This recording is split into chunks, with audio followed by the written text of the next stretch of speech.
प्रकाश कनोजे, समाजसेवक, नाशिक, महाराष्ट्रातून.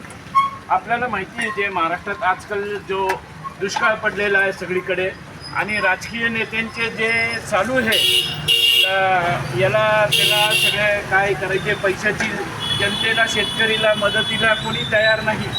त्यासाठी मी माझ्याकडनं आज माझ्या कामातून, व्यवसायातून, कपड्याच्या इस्त्रीच्या व्यवसायातून 1 तासाचे पैसे हे मुख्यमंत्री साहेबांना पाठवणार आहे आणि त्यांना सांगणार आहे का हे माझ्या गरीबकडनं शेतकऱ्यांसाठी ही एक छोटीशी मदत.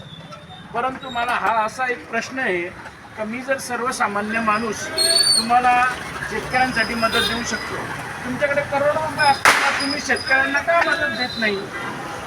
प्रत्येक आमदारांनी 1-1 करोड रुपये द्या ना. मग काय चुकीचं आहे का याच्यात? तुमच्याकडे नाही आहे का? सर्वसामान्य माणूस जर पुढं येऊन शेतकऱ्यांना मदत करू शकतो, आपला अन्नदाता आहे त्याला मदत करू शकतो, मग तुम्ही तुमच्याकडे गडगंज आहे ना. अहो, समुद्रातून एक तांब्या कमी झाला तरी काही फरक नाही पडणार.